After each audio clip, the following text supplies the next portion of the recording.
evening. I'm David Swotek, and our sports ticker is brought to you by the Nebraska Department of Health and Human Services.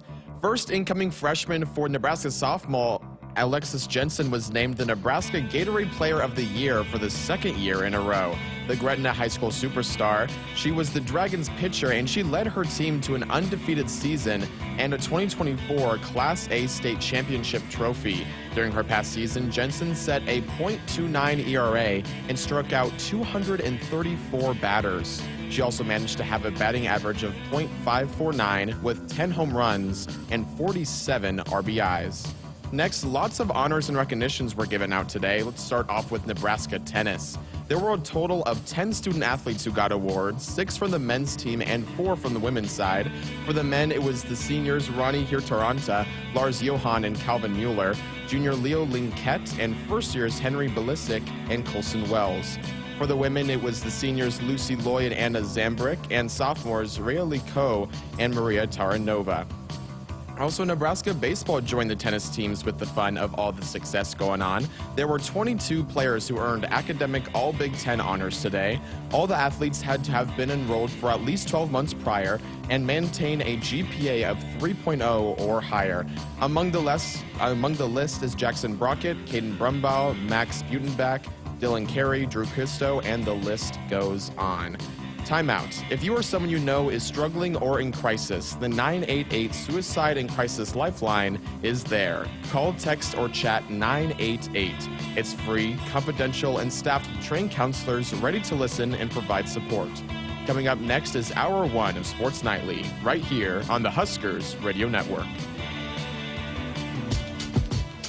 Coming to you live from Memorial Stadium, it's Sports Nightly. All the Huskers, all the time. Sports Nightly is presented to you by the NDOT Highway Safety Office, who remind you to buckle up and put the phone down. Creighton's got it. Center dump. Kendra, wait, no. Nebraska bumps it again. Harper for the match. Off the ticket out. Call the Grand Kids. They did it. 15-10.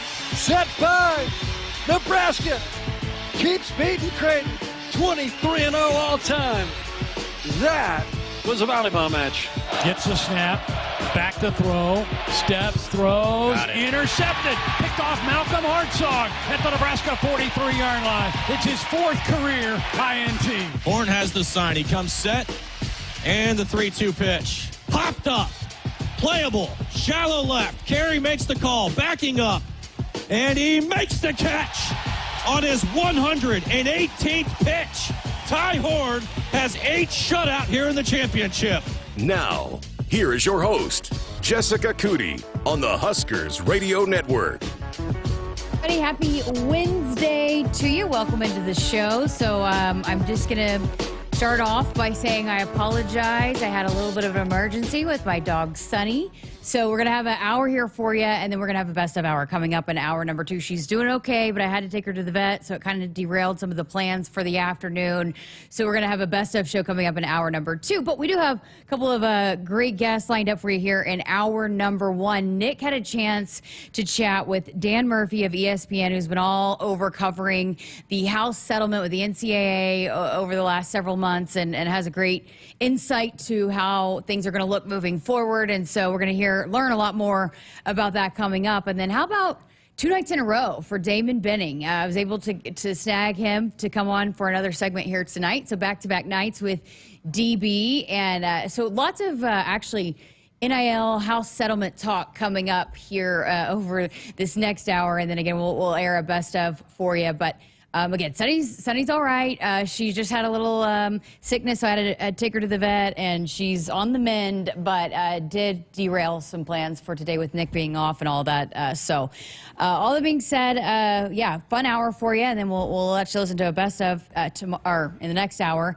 And tomorrow night we'll have a full 2 hours coming your way. So NBA game 3 tonight, and so looking for the Thunder, hopefully, to steal one against the Pacers. They 1-1, so you know me, I'll be tuning in closely to see how the Thunder do tonight. Also, NCAA track and field athletes. We talked to Justin St. Clair on Monday night. Those get underway tonight as 13 athletes or 14 athletes will be competing for the Huskers. And you heard Coach St. Clair on Monday saying that there are several student athletes that could be competing to be standing at the top of the podium. So that all gets underway tonight on ESPN+. So we'll follow that and bring you some results tomorrow night. And here on the show, we'll be watching that closely. Mentioned a lot of NIL or the NCAA settlement talk here tonight.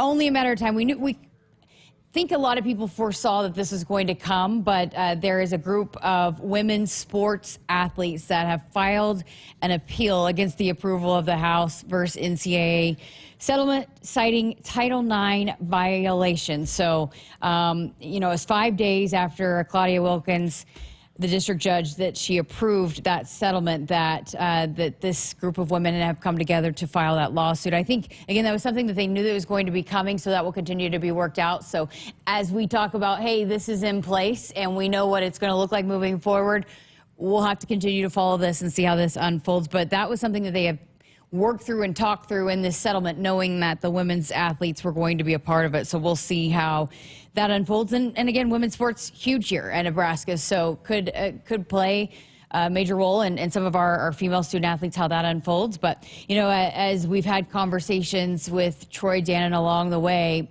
it's important for the leader, to the head man for our women's sports, to have all the resources that they need to continue to be successful. And we have a lot of women's sports that are very successful here. So, I know that in other places might not be in such a good place, but here at Nebraska, I know that's going to continue to be a priority, those women's sports. But as the legislation continues to unfold and continue to figure out, could make an impact, depending on how it unfolds with our female student athletes here at Nebraska. So I'm going to go ahead and get to our first break, because we've got a couple of lengthy conversations coming up here over the next several minutes. So coming up next, Nick Hanley going to sit down with Dan Murphy of ESPN, dive into all things NCAA, all the settlement news and all of that, and what to watch for on that. Hey, Huskers, stop by your local Hy-Vee, where they've lowered prices on thousands of the items you use every day. Hy-Vee, dedicated to making your life easier, healthier, and happier. Keep it here on Sports Nightly.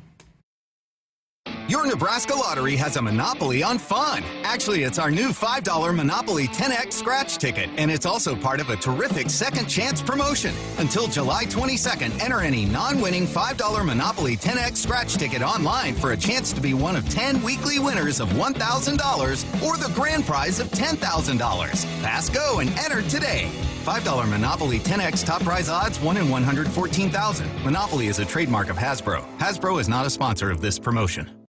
In the heartland, where ambition thrives, there are those who are made and those who are made for more.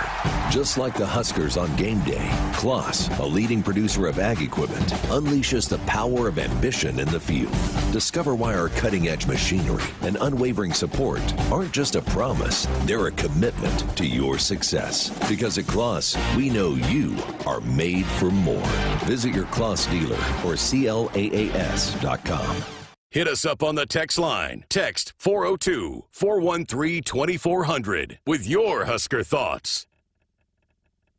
On game day, every play counts. Now imagine having the same level of control in your field. Valley is where farming meets end zone efficiency. With AgSense remote irrigation technology, farmers become the MVPs of their fields. Real-time, play-by-play control means you're always ahead of the game. Score big with simplified irrigation technology from Valley, improving your life both on and off the field. Find your local Valley dealer at valleyirrigation.com. Your Nebraska Lottery has a monopoly on fun. Actually, it's our new $5 Monopoly 10X scratch ticket, and it's also part of a terrific second chance promotion. Until July 22nd, enter any non-winning $5 Monopoly 10X scratch ticket online for a chance to be one of 10 weekly winners of $1,000 or the grand prize of $10,000. Pass go and enter today. $5 Monopoly 10X top prize odds, 1 in 114,000. Monopoly is a trademark of Hasbro. Hasbro is not a sponsor of this promotion. Husker fans, it's game day, and Pizza Hut's got your perfect play. Score the game day special for just $29.99. Get 2 medium 3-topping pizzas, 8 boneless wings, and 5 breadsticks. Enough to feed 8 hungry fans. Pizza, wings, breadsticks, and more. It's the ultimate lineup to fuel your game day. Check out the full menu online at pizzahut.com or in store. Because remember, no one out-pizzas the Hut. Nebraskans are choosing chiropractic for better health.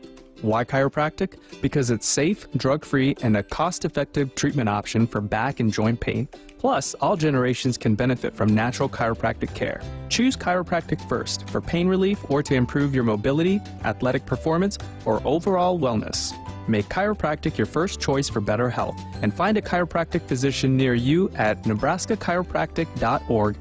Get your life back with chiropractic. I would have never had the chance to see my daughter become a doctor. Because my mom wore her seatbelt that day, I get to hug her when I go home. And then it clicked. Because I wore my seatbelt, I learned that one moment in time can change a person's life forever. Brought to you by NDOT Highway Safety Office. The day we were hit was the second to last day of our high school careers. We were about to graduate as best friends together. And then it clicked. Because we wore our seatbelt that day, we still get to experience life together. Brought to you by NDOT Highway Safety Office. Which automaker employs the most hourly workers in the country? Ford. Which automaker assembles the most vehicles in the country? Ford. That's not a coincidence. It's a commitment. A commitment Ford dealers share by offering employee pricing across a full lineup of Ford vehicles. Now get employee pricing available across a full lineup of Ford trucks and SUVs. Employee pricing. You pay what we pay. Only from your local Ford dealer.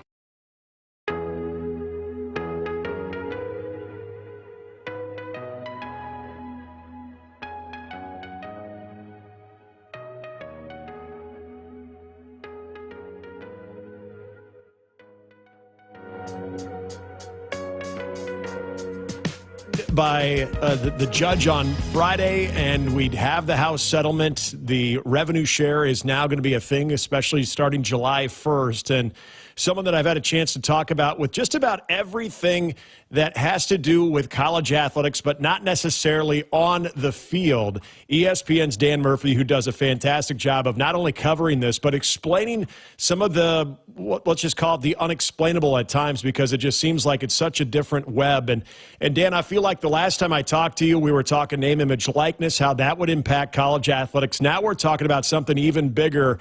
And it wasn't that long ago when Kane Coulter and Northwestern were talking about unionizing. We all laughed about that sentiment way back in, 2014 or 15, whatever, or 13, whatever that was.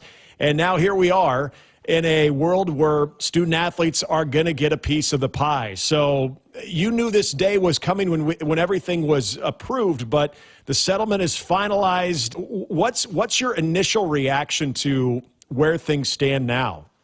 Yeah, it is funny to reflect on it in sort of the long-term view. If you had told someone 5 or 6 years ago that schools are going to be cutting checks directly to their athletes by the time 2025 rolls around, I think you'd get a lot of laughs, right? So in that sense, we've come a long way in a short distance. If you look at it on a slightly different scale, we've been waiting for this to get into place for the better part of a year, a little bit more than a year since the terms of this deal were first announced. But it is, in the grand scope of college sports, this is one of the biggest changes in the 100+ years that the NCAA has been around, that schools are now going to be paying athletes directly, and they're going to be trying to wrestle back some of the control that they lost during the NIL era that lasted about 4 years.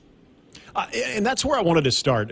First and foremost, I think when people think of, okay, well, this is just more money that's going into student athletes' pockets, what type of guardrails will there be? How does that impact name, image, likeness? It seems like, and we've heard a lot of coaches in the last 72 hours really speak up about this, that they're actually excited that this will allow, with that clearinghouse, some type of guardrails. What can you tell us just how that's going to work?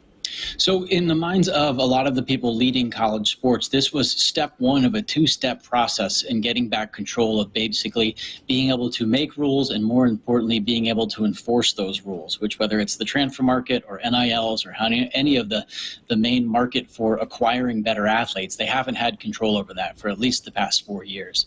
And so step two of that process, now that they've got the settlement done, is going to federal lawmakers in Congress and saying, listen, we've done what we can to do more for athletes. We're serious about acknowledging the reality that we're living in, that this is a business. But now we need your help to be able to put some rules in place. We don't want athletes to be employees of their schools because that comes with a whole, Pandora's box full of other problems that for us to solve. Can you help us out with a new law that's going to be able to allow us to make these rules without another onslaught of lawsuits coming at us like we've been trying to deal with for the past 10 years? And so, we'll see. It's anybody's bet whether Congress agrees with them, and if they agree with them, whether they're actually able to get anything done are big open questions. But that's really the overarching picture of how the NCAA sees this moving forward. I know you've been given this question many, many times. I know we have asked this question many times. Doesn't seem like there's any true clarity as far as, and again, things in the courtroom that will probably follow this, especially how it impacts Title IX. How do you best understand how revenue share and Title IX collide at all, if at all, I should say? Yeah, so every school has a big pot of money, about $20.5 million is where it's going to start next year. And each school has to decide how they're going to split that money up between their players. And so it remains an open question whether or not that money, which is for NIL deals, like the school will be paying the athletes to use the athlete's name and image in promotions for the school, does that apply to Title IX? So the Title IX law says that every school has to give men and women equal opportunities for educational experiences. And they've long decided that sports are part of that educational experience package where women and men have to have the same chance to learn on the field or on the court. Does getting paid fall into that? It really depends on who you ask, right? Title IX lawyers would tell you absolutely this is part of the deal here. The administration under President Biden thought Title IX should apply to this money. President Trump's administration pulled that back and said, no, that's not really the way we see that federal law. Right now, most schools are planning to pay considerably more money to their football teams and men's basketball teams than they are to all their women's sports. Something like a 9-to-1 ratio is the number that we hear most frequently. And so, we're gonna find out because somebody is eventually going to file a lawsuit saying this isn't fair. Women need an equal cut of this money, and eventually a judge is probably going to have to decide one way or another how Title IX applies to this new pot of money that's now available to athletes. Talking with Dan Murphy of ESPN, he is all over the House settlement, how it impacts college athletics and what's ahead still to come. That's the thing that I'm interested as well, Dan, and I want to start with the NCAA. We know that, as maybe the best way to put it is the NCAA, and we kind of talked about this here earlier, that they've taken some L's in the courtroom when it comes to being sued in these lawsuits, and that's where we find ourselves now in this situation. But would it behoove the NCAA to, as I feel like they have in the past, really lean up against Congress and lawmakers to try to keep these student athletes from becoming employees and really lobby for that? Because it seems like that might be the one, if there's a win to be had in the courtroom, it would be that for the NCAA. I think that's right. And I think one way to view this settlement is sort of the NCAA retreating, ceding some ground so that they can put up a stronger fight against the employment question. Right? They strategically gave up some ground here. This was a very expensive settlement, will be a very expensive settlement over the course of the next 10 years. They gave up part of the ground that they never wanted to, which is schools paying athletes directly. That was antithetical to anybody who worked in college sports just a few years ago. But they decided by retreating in that way, maybe they can put up a better fight against the idea that these guys are all employees. And, that's a scary concept for a lot of schools, especially the smaller schools that may have a hard time coming up with the type of money, even to pay all of their athletes minimum wage or all the other workers' compensation benefits and taxes and different things that come along with employee status. And so that's what they're fighting against. And part of the issue here always goes back to treating the Division II and Division III schools, or even smaller Division I schools, the same way that you treat the 50, 60, 70 richest schools in the country, and trying to put them under the same set of rules. That's changing a little bit. That's continues to evolve, but right now the employment question, I think, is the biggest unanswered piece of this moving forward. And Dan, what's also interesting about a lot of this is when we think of the student athletes having more say than they ever have more earning power than they've ever had while playing a sport. We know that's true, but we also know that as this thing has modernized, it continues to find new heights, in my opinion. And it's funny, the reason I bring up the Kane Coulter and the unionizing thing is because we think of a world where there could be collective bargaining for these student athletes if they are, in fact, employees. But there also seems to be a world that if there was something to be said about that, one of the coaches' biggest headaches right now is roster management. Well, if you had collective bargaining type of format, or at least that opportunity for student athletes, I would think that the schools and these teams, especially the football programs, would have a chance to also say, okay, well, if we're going to do that, we're also going to hold you to your signing of this team. And you're not going to be able just to leave after 1 year unless there are some type of really extraordinary circumstances. There are a lot of big-time coaches in football and basketball specifically that agree with you, that I think would love to see a collective bargaining agreement and be able to draw up contracts with players that are a little bit more ironclad. Right now, because of the way they're structuring these contracts that are, in practice, they're employment contracts, but they don't want to call athletes employees, so they have to paper the deal in such a way that it makes it really easy for the athlete to get out of it and change and go to a different school. That's going to get a little bit harder now that schools themselves are drawing up those contracts. The schools are getting a little bit more aggressive, putting buyout clauses and other kinds of things in players' deals.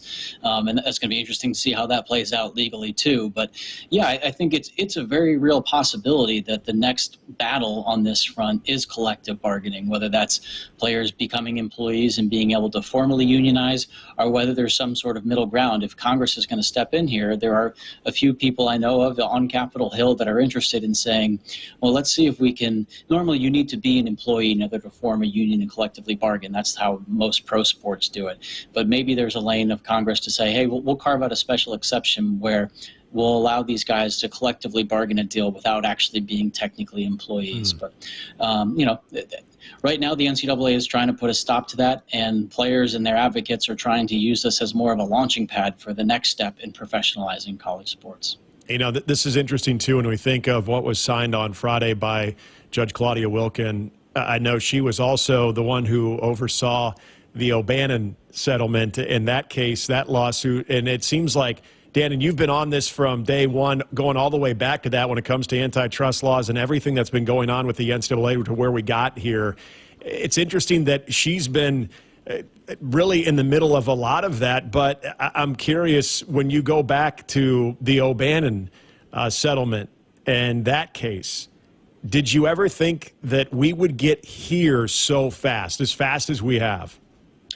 No, probably not, right? The fact that we're here at all is really interesting. And you think back to, if they could do it over again and reverse time back to 2014 and 2015 when all that was going down, if the NCAA had ceded a little ground then and retreated and allowed NIL, but still was able to put a little bit more regulation around it before the next lawsuit came and the lawsuit after that came, then we might be in a very different reality where the leaders of college sports still had a little bit more control, even if athletes were making NIL money. I think they realized they made a huge mistake back then by not ceding a little ground and stepping into reality a little bit further. And I think a big part of why they're settling this case is because they don't want to repeat that mistake again. But yeah, to get back to your original question, no, this is a major change that I don't think most people who cover this or are involved in college sports saw as a possibility even 2 or 3 years ago, let alone 10 or 11 years ago. If you had to answer this today, for at least the next 2 years, do you feel we will find a little bit of stability when it comes to these matters in college athletics, or do you think this is just the tip of the iceberg of, again, more lawsuits, seeing a salary cap go even higher? I say a salary cap, but a cap, a revenue share cap go higher and higher, and does this thing continue to swell to where we're just seeing the beginning of this? I don't think we're done. I think it will continue to be messy in the sense that it's stable and remains the same. It's stable in the chaos that it is, right? Mm-hmm. It's been chaotic for a few years. It will continue to be similarly messy, I think, moving forward. But the legal system and the different strategies for trying to push forward, even if the NCAA is successful in getting Congress to do something, that takes months, if not years. So I think this will be the the new status quo for a year or two before we see the next major change, if one comes. But that doesn't mean that it's all going to be smooth and easy and everything's going to run the way it should. And even the folks that run college sports, the Power 4 conference commissioners who we spoke to yesterday, said, hey, there's going to be hiccups. This is not a perfect system. We think it's progress, but we have a bumpy road ahead still.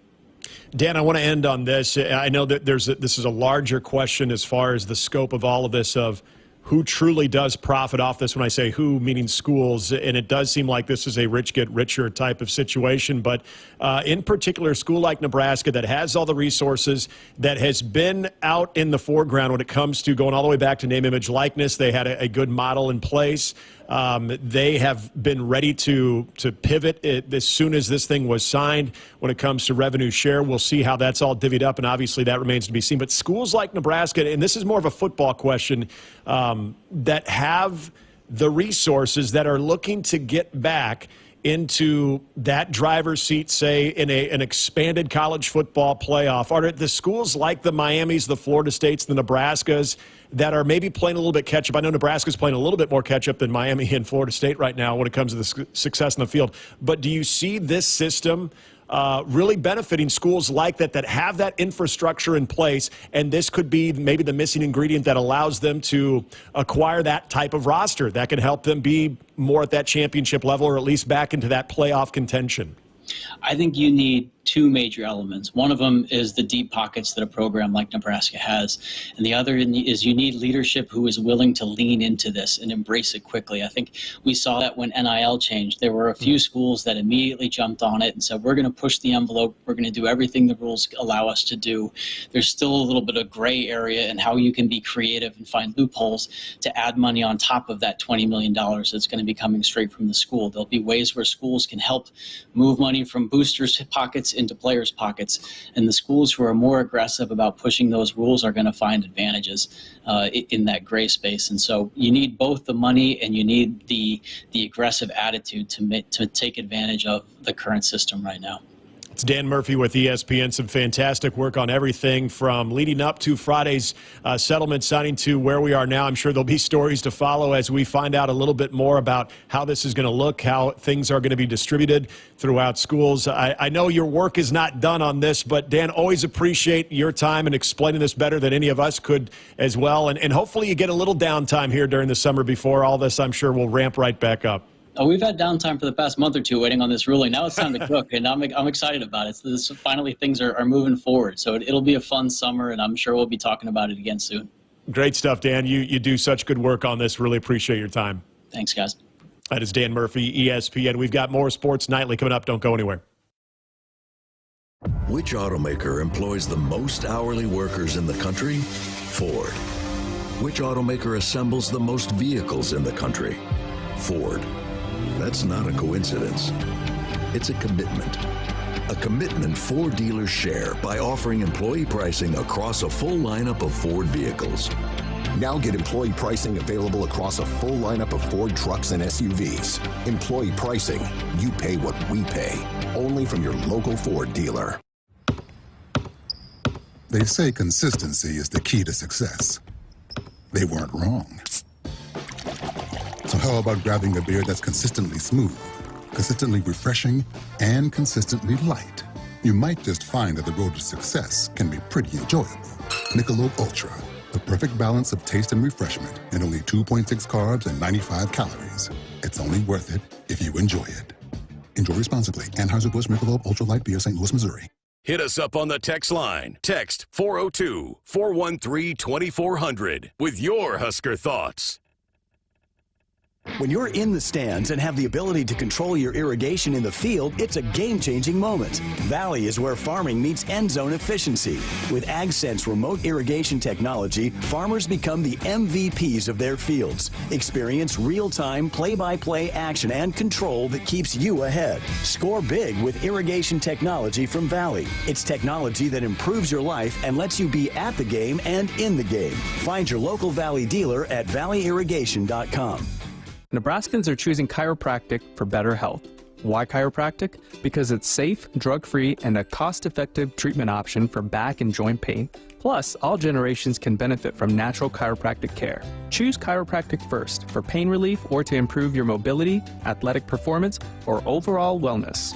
Make chiropractic your first choice for better health and find a chiropractic physician near you at nebraska-chiropractic.org. Get your life back with chiropractic. No need to hunt around for friendly service, low prices, quality products, and great experiences. You'll find it all with the local experts, Sapp Brothers Petroleum. If you're tired of tracking down another late delivery, it's time to consider Sapp Brothers, where we pride ourselves on delivering products on time or even ahead of schedule. With your safety, our top priority. Switching is easy. Just shoot us an email or get us a call. And right now, when you contact Sapp Brothers for any of your fuel, propane, or lubricant needs, you'll be entered to win a guided pheasant hunt next fall. Visit sappbros.net/Huskers. Some days you hit snooze, but not today. Today you have to go on a run to get burgers for the tailgate. You've got to haul something heavy, a cooler stocked with Bud Light. When you've got beer and football, nothing is hard, until the other team scores. Bud Light, easy to drink, easy to enjoy. Enjoy responsibly. 21 plus, copyright 2024 Anheuser-Busch, Bud Light Beer, St. Louis, Missouri. You expect your home to protect everything you love, but you don't expect that water is the reason parts of your concrete have gotten so uneven. Walkway tripping hazards, sinking pool deck, cracked driveways are dangerous threats to everyone's safety. But there's one way to learn how your concrete can be lifted. A free home inspection from Groundworks. We put water back in its place. Get your free inspection at groundworks.com. License number C142293. Hey Huskers, it's a new day in Nebraska.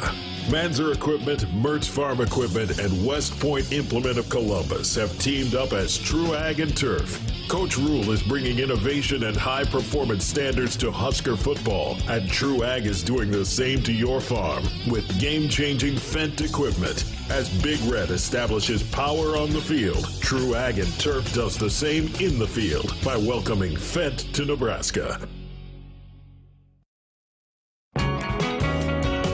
The Huskers Radio Network Broadcast Center is sponsored by Akrs, the Midwest premier John Deere dealer, supplying the equipment and service to advance agriculture and much more. Akrs, solutions for every field. Welcome back to Sports Nightly. I'm Jessica Coody, and I mean, surprise, surprise. Look what we got here. Back-to-back nights. DB, you're on campus. I wasn't going to miss an opportunity to get you back in studio. Yeah, I need to learn some boundaries and how to say no. No, I don't. Just a little too disarming. And that word doesn't exist around here. see, that's what I was going to say. Would you even take no for an answer? Nope, I would not. Yeah, it figures. I would not. It figures. What's up? Not much. I just had a few things I wanted to. We didn't get to continue in the conversation last night, so we'll. I felt bad. We got going on wrestling, and we both kind of have a thing for it. And I'm like, did I not budget the time correctly you wanted? So I do feel like I maybe owe you. No, I mean, I was asking you the questions because that's true. And the one that you phrased, you kind of do that to me because you know my personality, but you can like get me to expound even if I really don't want to by the way that you ask the questions. Well, it's almost like you've done this before. Not everybody wants to talk wrestling or has the passion for it. And I think, it's been established that you and I both really like the sport and like this program a lot. So I think it's pretty easy to talk about. So. Are you going to be able to get AJ? Yes. So he's going to he's landing tonight and he's going to be here. That's pretty cool. So he's said that he's going to come in, hopefully in studio, which would be nicer than even just doing the Zoom air link that you always have to ask the link for. But so hopefully he'll be able to stop by. I'm 2 for the last 2. Yes. And I didn't even need Josh the second time. Camden pulled it off. So if I don't need Josh. The fact you didn't ask me to email you the link. I'm officially growing up. So hopefully we'll have AJ in studio and then the next time he comes in, after he's been here a while, maybe you can be involved in that one. That'd be great. Okay, so we just had Dan Murphy on with Nick diving into all things settlement, NCAA, house settlement, all that, the NIL. What intrigues you the most? What are you most kind of fascinated to see how it unfolds as we enter this new era of college athletics? Yeah, so it's twofold. This is a fantastic question. I think, number one, without the because the part we're kind of glossing over is the no real roster limits. Like, yes and no, kind of. So, you know, with it being fairly open-ended on that end of it, and a lot of schools have kind of made their moves in anticipation of it, what's that look like for what athletic departments want to take on unnecessarily now in terms of sharing the revenue? But the other thing is, I looked at the ruling kind of twofold. I looked at it as a floor and a ceiling.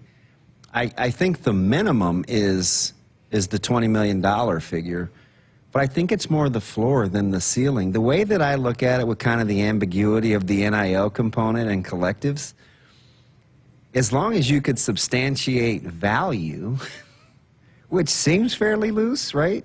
You can still do what you need to do above and beyond the 20 mil. Yes, yeah. So if you right, so I looked at it. My takeaway, I was like, okay, it's definitely not capped. Yeah, well, because you have the pot from the university, the rev share, but then that's what I think is going to be fascinating to see, just how schools, if we learn how they are divvying it out to other sports, and who's looking at the agreements, right? Well, and take example volleyball here. Yeah. The women, they have so many NIL opportunities. They're superstars here, so they have a lot of additional that maybe you don't have to use as much as your pot for that kind of program. Yeah. You know what I mean?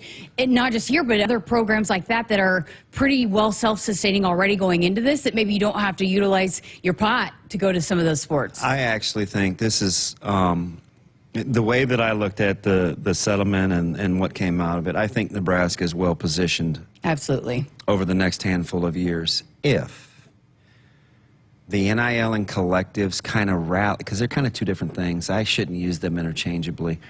If the NIL portion is substantial, is paid attention to, and it grows, I think the sky is the limit for the way the university is positioned because of some of the things that you talked about. I think wrestling is uniquely equipped. I think volleyball is uniquely equipped. I think with the success that softball has had, and you're going to capitalize on bringing just about everybody back next year. We'll see what happens with baseball and its growth, the momentum from making the regional. I do think it is uniquely positioned from an athletic department that doesn't operate in a deficit. And you're going to get some new revenue streams that have been opened up with kind of the vision that Troy Dannon has tried to cast for the department in terms of long-term sustainability. I love the department's creativity, and I was not discouraged by the settlement. I don't think, at least tomorrow, the landscape of college athletics as it pertains to Nebraska is changing. Now, they have to tweak a little bit, right? You may have to use a few more Instagram accounts and promote a little more Twitter or X or whatever accounts or online branding. But as far as the core values of what the coaches on this campus believe in and the type of student athletes they want to attract, I think Nebraska is positioned pretty well. Yeah, and we'll see how it all works out, but they are working on some ways to try to make sure that you're not just getting money for an NIL deal, that you're not doing a deal for. Would you like to be the person that reads through the market value and what's a person worth, and is it the $600? You have to submit it and all of that. So, one thing about Nebraska, they've done things right, and there have been some schools that are throwing money out that it's like they're making promises that they're not fulfilling. And so that's where I think if you're trying to get people back to the level playing field, Nebraska's been doing it right, and they've been tracking it, and so they're not making promises to kids to pay them the things that they're not going to be able to pay. And so I think that's where, when you talk about being positioned, the other schools that are not doing that already, they're going to have to come back down to earth. Yeah, remember the press conference? It was either the first or the last of the spring. And the question was asked to Coach Rule about recruiting and the landscape of recruiting and guys on campus. Because at that time, there was kind of a little lull, and people were wondering about the high school recruiting. And he said, listen, this is a tricky time to navigate. And so we want to do our due diligence with who we're targeting and how we're targeting them, because unless you're somebody that doesn't want to have to go back and get things that you've maybe said to a prospective student athlete, or you're capable of just saying anything and not feeling any remorse that you do have to go back and get it, we're going to operate under these parameters, and we're not changing. So to your point, because they tried to do things the right way for as long as they have, even though there's utter chaos going on around them, there's not going to be too much that they have to go back and apologize for, like maybe some other schools that have put themselves in precarious positions by saying whatever you think that recruits or potential student athletes that want to be on your campus want to hear. I don't think Nebraska's in a position where they have to go back and get that. What's it like being a parent of an athlete during this time? Well, it's tough, you know, because especially as a coach, right? You know, I coach young people. I have for over half my life. And for me, you want to boil down to, you know, I always talk about competitive stamina and for the love of the game and being other-centered and, you know, money and freedom of movement and loyalty, that can all get all sorts of intertwined. And so what we always focus on is falling in love with the process, the day-to-day grind of excelling. And can you repeat something multiple days in a row? Can you go out and be your own benchmark? So we talk about a lot of things that help build in, like to thinsulate, almost like this protective coating to keep the environment from dictating your behavior. Because you're right, it's tricky, you know, and it can boil down to small things where, let's say, hypothetically, you've got a son that plays and he's got roommates and there's revenue that you can spend to furnish a home. And you all need drapes, right? And somebody thinks that drapes aren't that big of a deal. And they may be a little bit more of a frugal spender. Even though they're capable, they may just be a little frugal. And you want everybody to go in on it. Well, what you don't want to have is conversations about what people make and what they have access to. You want to make it about, hey, the greater good. We need drapes for the house. We need curtains. We need blinds. But it's easy for sometimes in situations, like a practical one like this, well, you make X amount, I do this, you should do that, and that's only fair, or something like that, right? So there's certain levels of practicality to the depth of the question you ask that you sometimes don't even think about as a parent, and you're like, man, just put in on it and get this thing done. Like, you guys need, you know what I mean? So that's a fantastic question because it's tricky. Because you're involved, you were a former player, you're involved in it, you're around it, you're a coach, but then you add the parent element into it, and that's the perspective you don't always get. And you know what young people don't want to hear? Well, what we used to do or what we had to go through. Yeah. So you try not to use it as a frame of reference, but shoot, it's what you know, right? And you believe it's kind of the core of what is actually going to help you be a productive person. But man, sometimes given the analogy, it's just like, wait, what? Wow. You know, it's like, I don't know. It's tricky to navigate. That's deep, DB. Hey, I did want to get to one more thing. You guys had quite the debate on your show this morning, just talking about, there was a list coming out that came out with top quarterback wide receiver duos. Yeah. And top 10 combo. Little bit salty that Dylan and one of his wide receivers are not on there, right? Yeah. So then you and I were texting about Dana Holger. I texted you, I said, I mean, as good as I think as Dylan is, and I think he deserves some benefit of the doubt. To me, more than anybody, Dana Holgerson deserves some benefit of the doubt, right? And the types of quarterbacks and wide receivers that he's produced over the course of his career. So I tried to dive into it. I didn't have time to get into all of it, but going back to 2007, Texas Tech, right? So Graham Harrell was basically the nation's leading quarterback, right? You had Michael Crabtree. Well. So let's move on here. So 2008 was Graham Harrell as well, when he was the offensive coordinator. Then when he goes to Houston for a couple of years, you have Case Keenum. And prolific. Then you go to, when he goes to Oklahoma State, he's got Brandon Weeden. So I went through several years. Let's see, what year was this? Geno Smith at West Virginia. So you're talking about several years. Just in the last 10, I didn't dive in. That's as far as I went, and I didn't get a chance to do all the wide receivers. I loved your initial point. But he's had a quarterback or wide receiver that have been among the nation's leaders almost every year he's been an OC or a position coach. Yeah, so when you give it statistical backup, I mean, what was my response? I was like, yes, this 1,000%. Because your point was, he's kind of undersold in terms of what he brings to the table as an OC, I think, especially on the national level. I think locally and in the state, we get it. Hey, in Coach Holgorsen, we trust.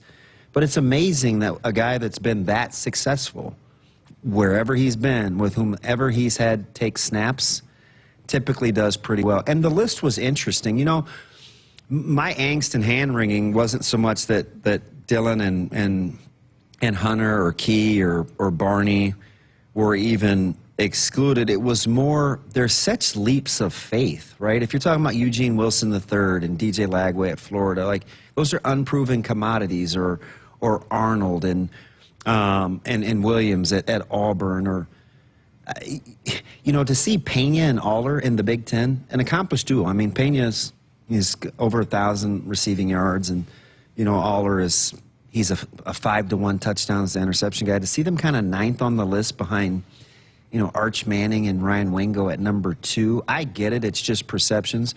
But I left kind of encouraged by the list that there's so much unproven out there that people hold in high regard. This could be a heck of a college football season, because I do think there's a lot of, I mean, Julian Sand and Jeremiah Smith were like 4 or 5 on the list, and Sand may not even be their starter, right? So it's just like, wow, are we really overlooking the prowess of? It is summer talk radio, it is, right? And it's list season, and we get it. And not everybody has that opinion, but I'm like, Dylan, I think, should get some more credit. But very similar stats to Lagway. If Dylan's out of it, just that. To me, Dana Holgorsen has done enough, proven enough that doesn't matter. Each year, he's going to have a quarterback and a wide receiver, usually, that are among the nation's best statistically. And listen, if you just use what we lost last year with, like, Jamal Banks, 587 yards receiving, that's more than 5 of those receivers that are on that current list. And that was last year in an off year. Mm-hmm. Right? Yeah. So it's like, we do kind of undersell, you and I don't, because amazingly, we were together like the very next week doing the recruiting special, but the manner in which Coach Holgorsen got here and how quick it was and how quickly he had to get acclimated, I think we undersold the degree of difficulty. And you could tell how excited he is to be, how much he likes it here too. Oh, just yeah. when he talks about it. And I think you even asked him this, but the stepping away from the head coach and being the OC again, I think he kind of likes that. Wasn't it cool to hear his level of appreciation for this place? Yep. He's like, listen, go ask Hunter how good it is to be at this place coming from Cal, or go ask Dane Key. He said, it's not like this everywhere. And more people need to understand that this is a special place. And I was like, yes. Yes. Awesome. Well, great stuff. Appreciate it. Back-to-back nights. Hey, anytime. All right, we're going to step aside for a break. We're going to wrap up hour number 1 next. I got to see my brother get married. I would have missed my dad's birthday. Because I wore my seatbelt, I had the privilege of being part of his special day. I got to go home and see my family again. Does it click yet? Brought to you by NDOT Highway Safety Office. I would have never had the chance to see my daughter become a doctor. I was able to go to my brother's graduation. I wouldn't have adopted my first pet. And then it clicked. My seatbelt saved my life. Does it click yet? Brought to you by NDOT Highway Safety Office. Nebraskans are choosing chiropractic for better health. Why chiropractic? Because it's safe, drug-free, and a cost-effective treatment option for back and joint pain. Plus, all generations can benefit from natural chiropractic care. Choose chiropractic first for pain relief or to improve your mobility, athletic performance, or overall wellness. Make chiropractic your first choice for better health, and find a chiropractic physician near you at nebraska-chiropractic.org. Get your life back with chiropractic. Hit us up on the text line. Text 402-413-2400 with your Husker thoughts. Nebraska soybeans power everyday products, from Goodyear tires and Skechers shoes to soy-based turf and fire suppressants. These innovations replace petroleum and utilize other components of the soybean, leading to more sustainable products worldwide. I'm Doug Sadoff, a farmer near Trumbull, Nebraska. Thanks to cutting-edge research, soybeans are now in everything from tires to turf. It's amazing to see how these advancements are unlocking new potential for our crops. Soybeans are a win for every product and everyone. Nebraska soybeans, feeding, fueling, and innovating for the future. I would have never had the chance to see my daughter become a doctor. Because my mom wore her seatbelt that day, I get to hug her when I go home. And then it clicked. Because I wore my seatbelt, I learned that one moment in time can change a person's life forever. Brought to you by NDOT Highway Safety Office. The day we were hit was the second to last day of our high school careers. We were about to graduate as best friends together. And then it clicked. Because we wore our seatbelt that day, we still get to experience life together. Brought to you by NDOT Highway Safety Office. The Huskers Radio Network Broadcast Center is sponsored by Akrs, the Midwest premier John Deere dealer, supplying the equipment and service to advance agriculture and much more. Akrs, solutions for every field. And Woodhouse has been a trusted partner in your everyday since 1975. Shop for your next vehicle with the home team at Woodhouse and the official auto dealer of Nebraska Athletics. So I took a look at the upcoming schedule for the Huskers in the track and field competition. And tonight we've got Max Otterdell in the shot put coming up at 8:10, and a big one in the javelin because we've got 3 Huskers competing. Arthur Peterson, who's been on this show recently, Big Ten champion, Dash Sermon, and Keyshawn Strawn, all coming up 7:15. So just here in a few minutes, they will start that competition. And as we heard Coach St. Clair talking on Monday, he expects those guys to finish high on the podium. The women's javelin and shot put. Again, the Huskers are known to being throwers, right? And they've got a lot of athletes that are expected to compete in the field events. And so javelin and shot put tomorrow, another big day. And how about Till Steinforth? It's his birthday today. The decathlon is currently underway. They've got events today and tomorrow. Through 3 events, Till sits in second place in the decathlon there at the NCAA Championship. So again, we'll continue to follow and pass along those results here over the next few days. And I think there's going to be some hardware brought back for at least individually for several Huskers coming up after this weekend at the NCAA Championships in Eugene. And you can watch a lot of that on ESPN Plus if you have that. Coming up tomorrow, by the way, we're going to start our newcomer series that we like to do every summer. And we're going to kick it off with Claire Johnson, one of the transfers for Nebraska women's basketball from Sanford. So we're going to talk to her. We're still working on AJ Ferrari. So hopefully we'll have that. I don't know if it will be for tomorrow, but hopefully soon as he is in town. But and then we're going to have Joke of the Week. I was talking to the guys earlier. Somebody is going to step in and do Joke of the Week. I know it's a fan favorite on the chat, so we will make sure on Thursday nights we will have some kind of joke coming up tomorrow night.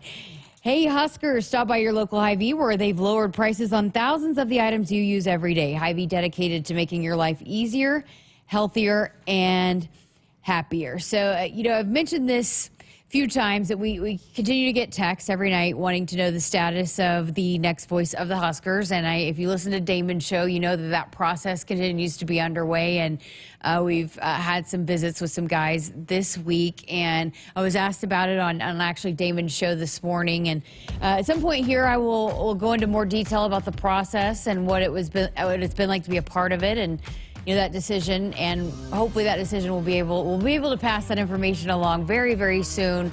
I think we're getting closer and closer to being able to make that announcement, but it's still hard. I think if you heard me talking about it, it's emotional, but I will at some point, dive into that here on this show and kind of what that process has been like. But it's still kind of hard for me to talk about, but I will at some point address that and some of the questions that I've had over the last few weeks about that process. But again, stay tuned. I know, be patient with us. We're getting closer as we get ready to name the next voice of the Huskers.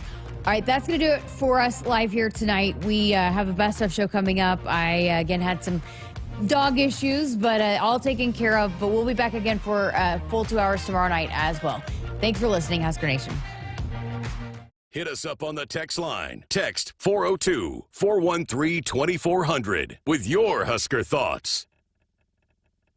On game day, every play counts. Now imagine having the same level of control in your field. Valley is where farming meets end zone efficiency. With AgSense remote irrigation technology, farmers become the MVPs of their fields. Real-time, play-by-play control means you're always ahead of the game. Score big with simplified irrigation technology from Valley, improving your life both on and off the field. Find your local Valley dealer at valleyirrigation.com. This season, step up to the plate with exceptional offers at Woodhouse Ford. For a limited time, you pay what we pay, with exclusive employee pricing on the full lineup of award-winning vehicles. From the built tough F-150 to the versatile Bronco, it's your chance to drive home a new Ford with a deal that truly knocks it out of the park. View inventory and our exclusive offers online, or visit Woodhouse Ford at our 3 locations in Blair, Omaha, and Plattsmouth. Husker fans, let's call a timeout on the court and in life. When the game gets tough, Nebraska stands together as a family, as a team. If you or someone you know is struggling or in crisis, the 988 Suicide and Crisis Lifeline is there. Call, text, or chat 988. It's free, confidential, and staffed with trained counselors ready to listen and provide support. You're part of the Husker family, and every member is valued on and off the court. Remember, in times of need, call a timeout. Call, text, or chat 988. Presented by Nebraska DHHS. You expect your home to protect everything you love, but you don't expect the ways water is breaking down your crawl space and damaging your home. Musty smells, sagging floors, mold are just a few signs your crawl space is compromised. But there's one way to get answers to all your concerns: a free home inspection from Groundworks. We put water back in its place. Get your free inspection at groundworks.com. License number C142293.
Coming to you live from Memorial Stadium, it's Sports Nightly.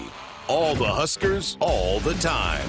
Sports Nightly is presented to you by the NDOT Highway Safety Office, who remind you to buckle up and put the phone down. Tight formation, turn, toss it off to a little end around by Barney. He's at the 10-5, touchdown Nebraska. Ja'Cory Barney slips in there, taking the pitch on the end around from 10 yards out. Nebraska stretches the lead to 20-3. Pickens with a 1-2. Bland rolls the ground ball to third. Gibson charges, backhand stop, throw. The first to throw, wild! Runner safe at first. Squire scores. Now Lauren Camden's in around third. She dives in safely. The throw wide of the plate. Bland around third. She's gonna score! Everybody scores! Everybody scores! A Little League 3-run home run for Sammy Bland! 3-1 Nebraska! Between the circles now to Wooster and to Morgan. Back to the basket. Comes left. Dribble handoff to Asijan. Took a bump. Drives it. Puts it up. Got it! Holy smokes, what a great goal by Connor Asijan. He's not just a three-point shooter, my friends. 70-67. Welcome into hour number 2 here on a Wednesday night. I'm Josh Hilkman. Jessica's taking the rest of the night off, so I'll be taking you through a best of show here in hour 2. We're going to get things started with Husker football coach Matt Rule. Jess caught up with Coach Rule shortly after the Husker games in April, and she started by asking him about some of the events that he saw on the field that day. You know, we did all that sort of like, hey, let's make sure we come out of this healthy. And all of a sudden I saw those guys pulling those tractors. I was like, man, please stay healthy through this. But there's some strong guys to be able to do that. Well, how you been? Obviously, at the conclusion of spring football, you can't recruit right now. You've been able to get out and about, and how are you having a little fun these days? Oh yeah. I mean, we still have a bunch of guys, but a bunch of guys are home for finals. So I just saw a bunch of guys down in the weight room. So they're working hard still, finishing up school. And, the coaches are on the road. They're grinding it out. And then we'll have official visits starting in June. So that's really my time to get around the families and recruits. But we had the Big Ten meetings this week and see what the lay of the land is in football. But, yeah, we're having a ton of fun right now. When we do get out, it's great to be able to get out and, show the Husker brand all over the country and make sure people know that we're here and we're not going anywhere. So you went to the Kentucky Derby, and you also were at NASCAR. We saw some videos of that over the weekend. You said you and Julia are big NASCAR fans. How did that come about? Yeah, Julia and I first got married. One of the first places we went to was Cullowhee, North Carolina. And so North Carolina is obviously a racing hotbed. So that's what you kind of did on, Sundays after church. You put on NASCAR in the off season and watched it. And men had moved up to Temple, and up there they have Dovers there, Poconos there. So we just kind of got into it, and then we moved back to North Carolina and had some racers live around us, and saw a former player of mine who works on one of the pit crews. Just some great connections. So we went to the race the last 2 years. So we went last year to Kansas, and then this year went down to Kansas and met a bunch of great people. So fun to live in this part of the country where there's so much to do. What's your favorite sport to watch that's not football? Oof, such a great question. I love wrestling. So, like, if I had to choose, go something live, I'd go to wrestling. I love college wrestling. Obviously, we do it here at a really high level. I like watching women's volleyball live. If you're talking about pro sports, on TV, I like watching the NBA playoffs. I like watching the NHL playoffs, and I really like Premier League soccer. Like I like waking up and it's a Sunday morning, and they're playing over there. So I'm a fan, pretty much of everything. If there's cricket on or something like that, I might watch that. So. Well, you went to the WWE too. That was fun to see you with Dylan and Emmett. But on your current roster, who would most likely make the best WWE superstar? Oof. I think Teddy Prohaska at 6'10" would be really good. But I think Lutovsky's got the look. Uh-huh. He's got the voice, he'd be in character all the time. I think Lutovsky would be really, really strong. I like it. Well, talking to football now, at the close of spring ball and practices and all of that, what did you learn about your group? What did you like about what you guys accomplished throughout the spring football practices? I think we're a deep group. We have a lot of guys that are competing for jobs. Not everyone, especially, we were talking about seniors the other day, and there's not a ton of seniors. It's kind of a middle, a lot of sophomores, a lot of juniors, some seniors. And so I think we have a lot of talent spread around, and there's going to be a lot of competition through spring. when you have a lot of competition, that also means you have a lot of depth when it's the right type of competition. And so I think we'll have a lot of depth. We'll have a chance to play a lot of guys. So I was pleased with how we came out. Just the little bit that I got to see, and then obviously the Husker games, seemed like a really competitive group. They're pretty fiery. They like to compete. Yeah, I think if I told them, hey, line up and we're going to run 5 40-yard dashes for conditioning, they might, kind of shuffle over there. If I said, hey, we're going to see who the fastest guy is, I think they would run for a day. They're just, they love to compete. They love to play. They love to challenge each other. And it's fun to be around, whether it's even just, at the end of it, you think of what we did at the end with the fastest man competition. There was nothing scientific. That was just like, back in the playground, just relay races almost, and they loved it. Everybody wanted that title. It was, and even the guys that were not racing wanted to make sure their guys got that title. Yeah, and I know the Florida guys wanted the Florida guys to win. I know Heinrich wanted to put on for Nebraska. Heinrich, probably pound for pound, he's probably the pound for pound fastest guy. Obviously Jacory won it all, but we have some guys who can really roll. I mean, we put GPSs on them, and those guys were all approaching like 23 miles an hour. So they were, they were definitely rolling. Wow. Well, a lot of the conversation and the topic over the spring, and not just here, but across college football, was that roster limit going down to 105, and I know that's still up in the air for Husker fans listening. And where do you stand on that? And at this point, kind of what's your approach when you don't really know exactly what it's going to look like? Yeah, what I learned a long time ago is when it comes to like the conferences and scheduling and NCAA, it doesn't really matter. There's no reason to even take a stance because it's going to be decided. It's outside my hands. It's someone else's job. And so I'll just do the best I can to minimize the collateral damage on the guys on our roster.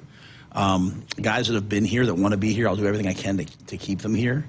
But even if they grandfather it in, it's not going to be like it's forever. It's still trending down towards 105. So, we'll have to trend to 105 if they do grandfather it in. But I'd certainly like to keep as many of the guys who participated in the spring with us. I'd sure like to keep them out here because they're wonderful young men. They work really hard, and I think they deserve a chance if they went through the mat drills and all the stuff that we do. I feel like they deserve a chance to go out there and represent their team. Since you've been here, compared to other places, you have just not seen a lot of guys enter the transfer portal. It seems like it's getting harder and harder for guys they seem to really like it here and just all that's to offer here at Nebraska. Yeah, I think at the end of the day, if someone does leave, it's usually, because the situation isn't right maybe for them specifically, like, hey, I'm not going to play. Or, hey, I've played and now I want to go have a different role somewhere else. Or, there's always something maybe like that. We had a couple guys leave in the winter, they lost their position coach, and they, maybe a little bit nervous about that. I think even Keona talked about just the uncertainty they were nervous about. But for the most part, this is a wonderful place. And so for the most part, guys aren't going to leave except for, hey, coach, I want to get on the field, or I want to do things the right, I want to be able to, change kind of the way I'm being used because I've been 4 years, 5 years. And so I have no problem when a person is just trying to find something that we can't offer. I don't like it when guys leave because, another school bought them away or something like that. So we try to minimize that. And I think for the most part, we've kept them. And I think it is, to your point, it is a great statement about, University of Nebraska, and living in Nebraska and Husker Athletics and the football team. Throughout your time, just when you first started recruiting and now to where you are here, and a lot of people want to make comparisons to where you've been in the past, but how has that evolved and changed for you when you go about targeting the guys that you can bring in here to Nebraska compared to maybe where you've been in the past? Well, we can certainly recruit a higher caliber player here than we ever could anywhere else, and that's no shade at those places. Those are wonderful places, but we were at a Group of 5 school at Temple, and we had a ton of great players. We were at, a Big 12 school, which is a wonderful conference, but, certainly not, what kind of how college football has changed now, So here we are, we're in the Big 10. We're in the premier conference, and we can recruit, at the level that we want. And so recruiting has changed. There's now a financial component to it. So there's a lot of things that go into, hey, who wants to be where? But we can certainly get, the guys that we need. Just this summer now and going into the OTAs, what are you looking for out of the guys to get accomplished here when you can get on the field with them a little bit here over this next month? Yeah, I think when we get out there in June, we're really trying to teach them. Each guy has 1 or 2 things that they want to improve upon, so we're trying to work with them in a very deliberate manner. We want to obviously go out there and have fun. We want to have some competition when we're allowed to, but it's also still a strength. It's also still a conditioning time of year as well. So we have to be really smart that we're giving them football in doses. And after 3 or 4 weeks, then we'll turn the team over to the team. And the leadership on this team has to lead the way. They have to decide as a group, like, who do we want to be? You know, how good do we want to be? And then do the things, do the things that are unrequired. Do the extra things. I think that's a step that we have to take. And so I can't be the one doing that. The coaches can't be the ones doing that. It's got to come from the players. So summer to me really determines the type of year that you have. Have you felt just the more that you've got guys that now have been with you for several seasons, the more that has come into fruition and taken shape maybe a little bit earlier than maybe some teams? Yeah, I think, what we ask of the guys is really hard. So at first there's a lot of consternation, like, hey, what are we going to do? And then say, am I doing it right? Now we have a bunch of guys that they know what's asked of them, they know what's expected, they know what the standards are. And more importantly, most of these guys have kind of, they've changed the standard. They've set their own standards. And so, yeah, I mean, it's night and day from where we were, and that's no slight. I mean, the guys the first year, I'm so grateful for them. They just went into this, like, not knowing what was coming their way. And now, like I said, these guys all know, they all know what's expected. When do you know that it's a player-led group? I think, to your point, I think when you start seeing them, I always feel like when you start seeing them really start to do things together outside of, when you start feeling that, then hey, you got chemistry. I tell the guys, I've told them the story when I was at Temple. I remember seeing like an Instagram post after a spring practice, like after our 2 years, and it was a bunch of different guys in the team, of different races, different classes, different ages, and they were all out at a block party on a Saturday afternoon, cookout type deal, and they had posted a picture that said La Familia. And I was like, oh, they get it. Like, they get the whole thing now. And then we went off and we were really good. And so I think when these guys decided, hey, we're going to build our own leadership groups, and we're going to, not something that we invented, that they did it, they started telling me about it, and I said, no, you don't tell me about it. You guys do it. I think that's when I was like, hey, we have a chance. Now, the key is, you look at the two teams who played for national championship last year. You look at Notre Dame. And the point I made to our team is, obviously we have Rocco there. On the same day that we beat Colorado, and we were so ecstatic, and the stadium was on fire, Notre Dame was losing that very same day to Northern Illinois. And you go to the end of the year, when we watched Ohio State, they lost to Michigan. Both those teams took really, really devastating losses and used that as the fuel to come together and spur on a title run. And so who will we be this year coming up when we have that moment? Maybe it's a quarter, maybe it's a play, maybe it's something that who knows what it is. But when we have the adversity that most teams have, who will we be then? And that's, to me, that's truly when player-led comes to fruition. So I love where we're at, and there'll be a lot of great tests along the way. Jessica Coody with Matt Rule last month. Woodhouse has been a trusted partner in your everyday since 1975. Shop for your next vehicle with the home team at Woodhouse and the official auto dealer of Nebraska Athletics. Coming up after the break, we'll listen back to an interview Jessica did with Husker volleyball player Rebecca Alec. That's next. Your next vehicle is waiting for you at Woodhouse.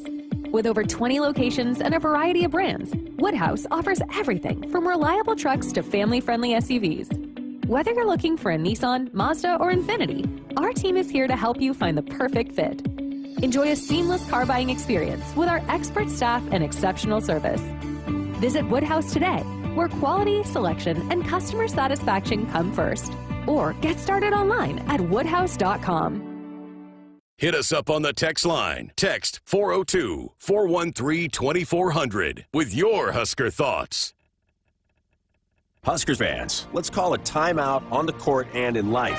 When the game gets tough, Nebraska stands together as a family, as a team. If you or someone you know is struggling or in crisis, the 988 Suicide and Crisis Lifeline is there. Call, text, or chat 988. It's free, confidential, and staffed with trained counselors ready to listen and provide support. You're part of the Husker family, and every member is valued on and off the court. Remember, in times of need, call a timeout. Call, text, or chat 988. Presented by Nebraska DHHS. When you're in the stands and have the ability to control your irrigation in the field, it's a game-changing moment. Valley is where farming meets end zone efficiency.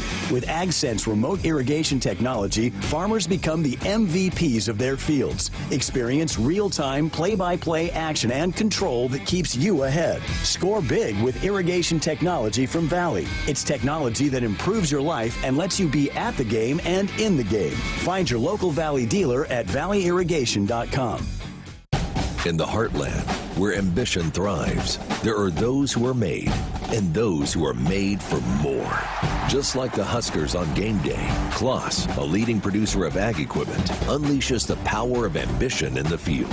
Discover why our cutting-edge machinery and unwavering support aren't just a promise, they're a commitment to your success. Because at Kloss, we know you are made for more. Visit your Kloss dealer or CLAAS.com.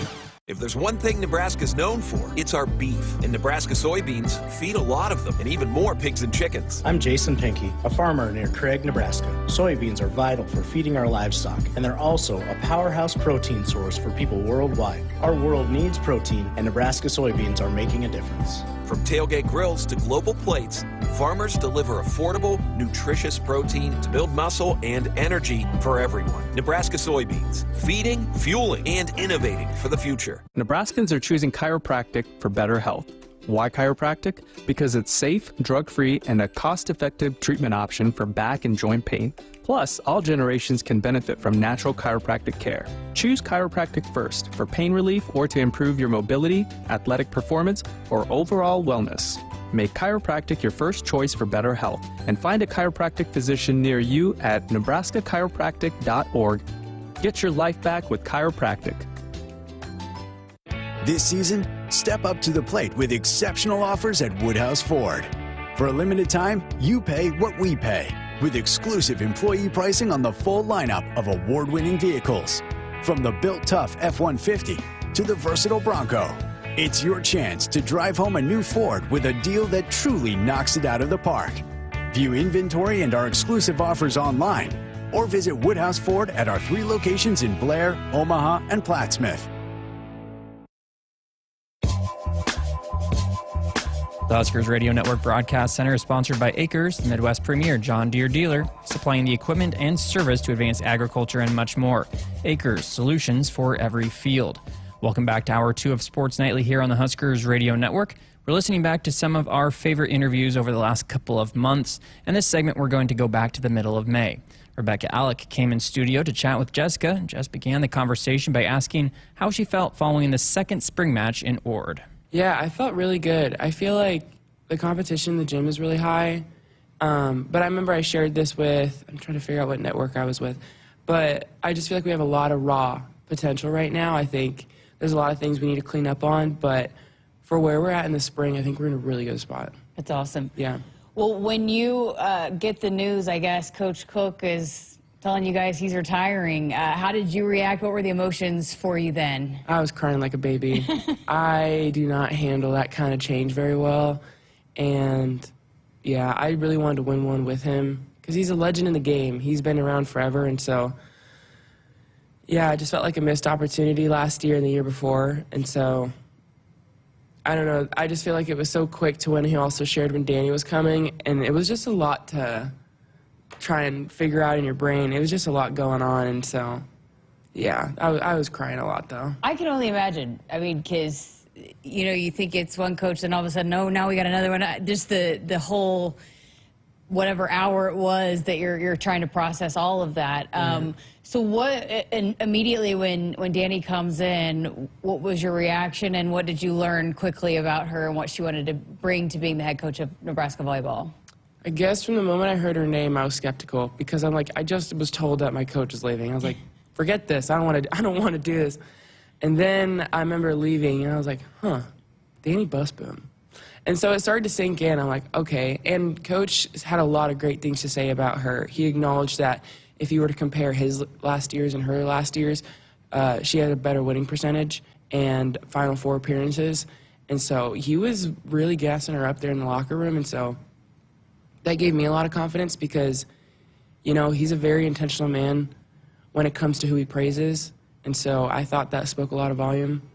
And, yeah, I just feel like through the spring she's done nothing but be herself, and that's just reaffirmed everything that, you know, she said that she would be. And she pulled us aside within, like, the first week of being on campus and just laid it out, like, this is who I am, this is my story, and if you want to get to know me, I would love that.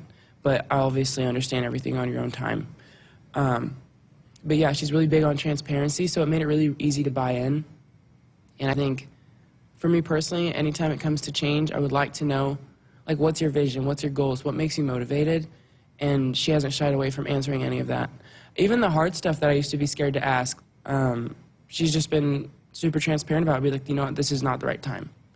And so, yeah, I just love everything about her. Her personality, her sense of humor, her motivation, and her intentionality is just exactly what we need. That's amazing. So you had said it's so player-led with her. How is that different? What are, I guess, how does that look when you say that you guys are more player-led? Yeah, I think Coach is just used to taking the reins and having to put the foot down.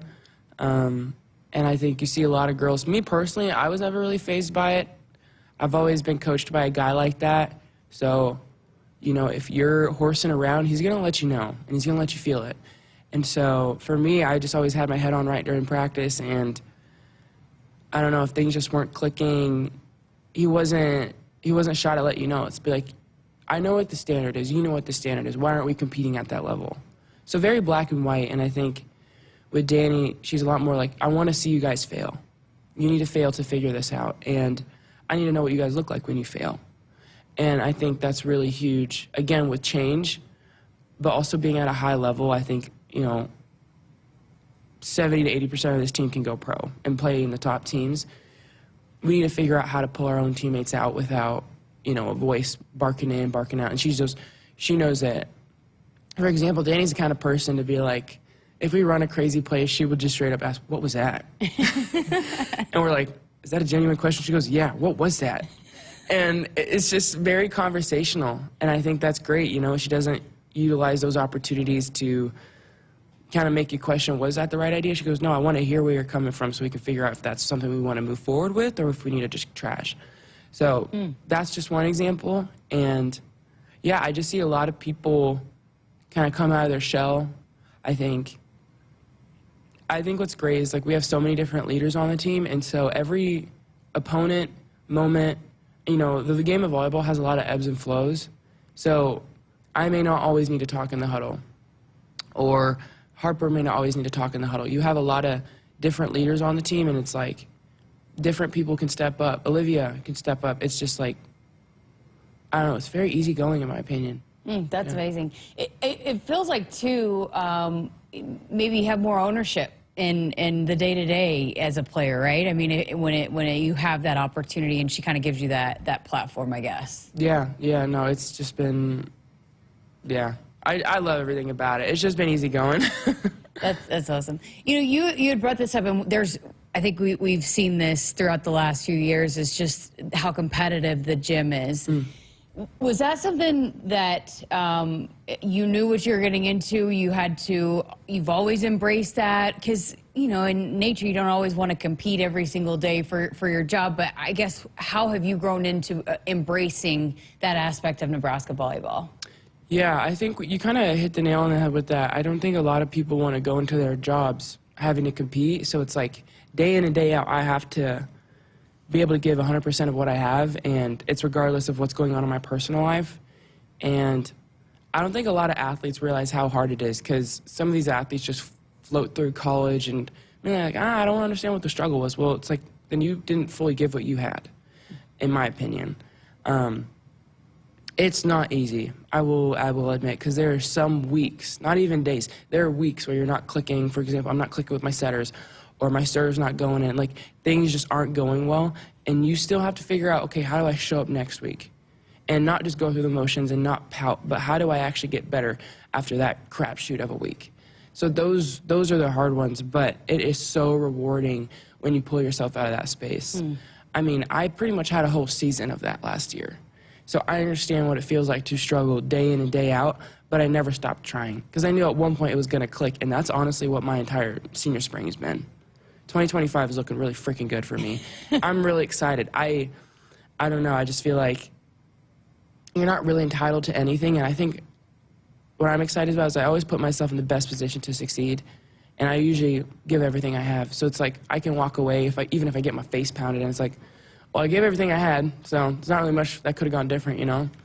So I think the competition piece is just kind of who I am. I think it's the way I was brought up. It was the expectation that John Cook gave me when I signed to be a Husker.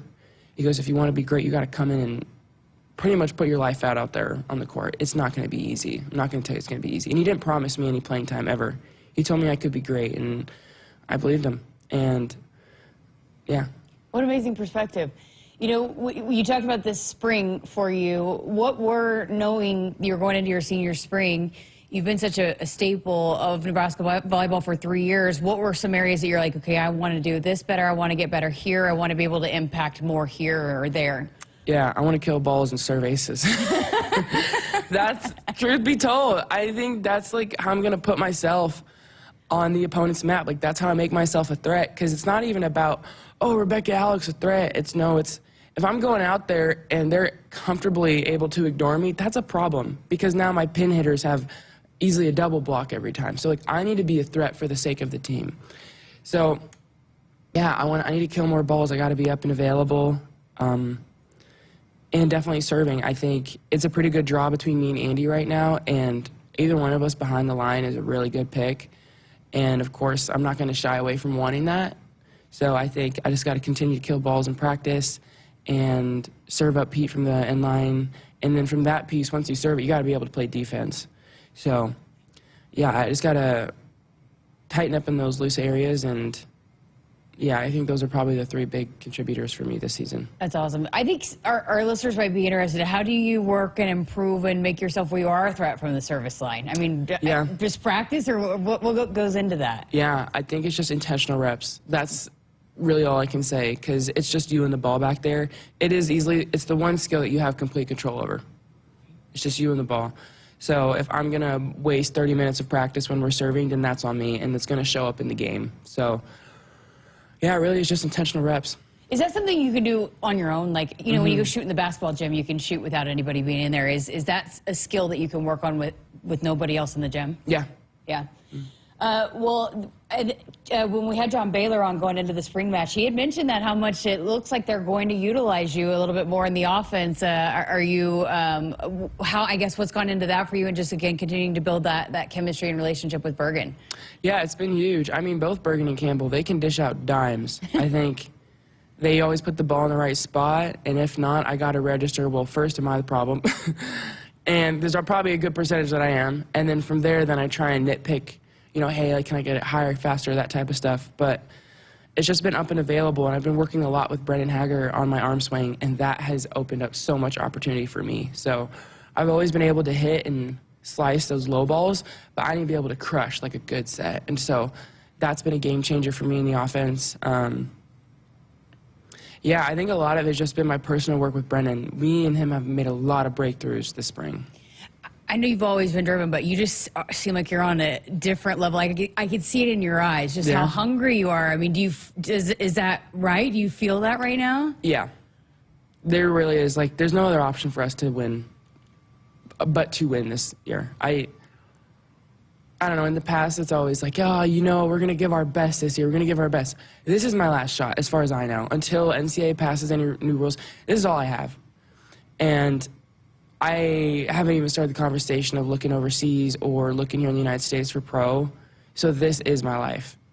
And I have given up so much for this freaking program.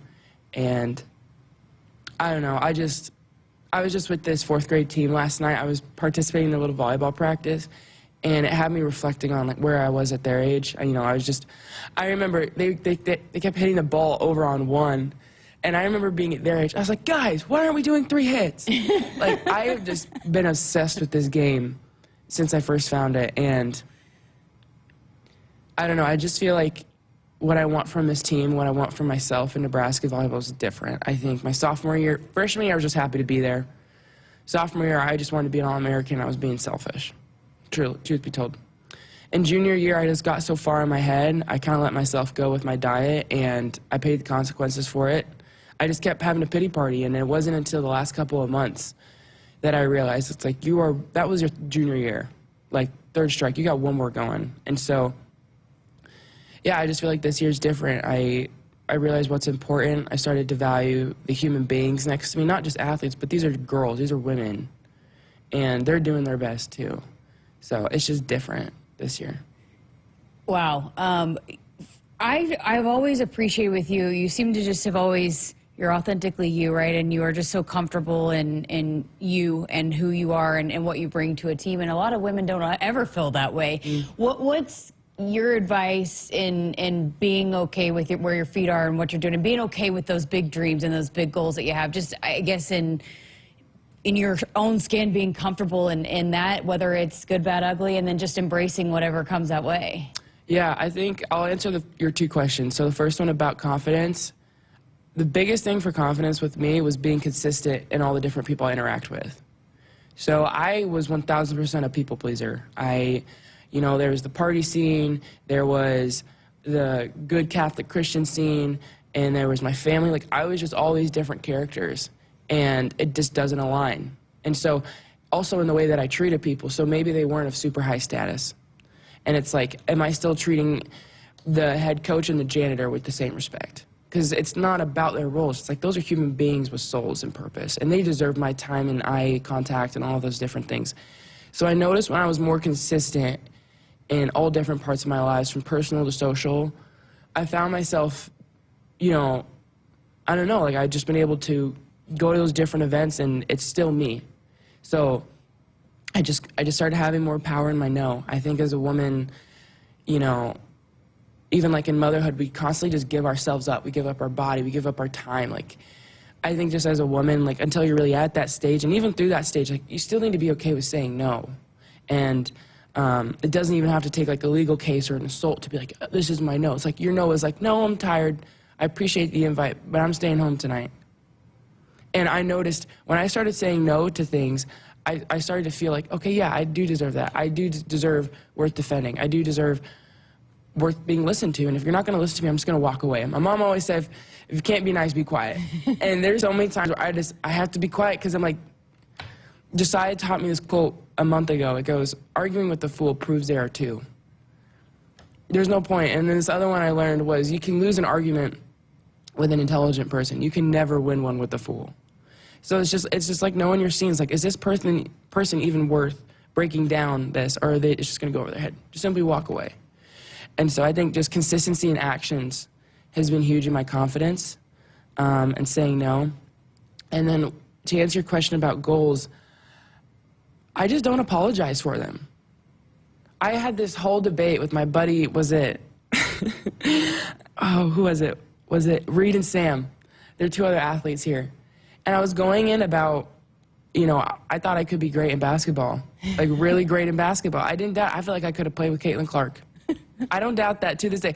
To this day, I think if I would have stuck it with basketball, I could have been hooping with Cece.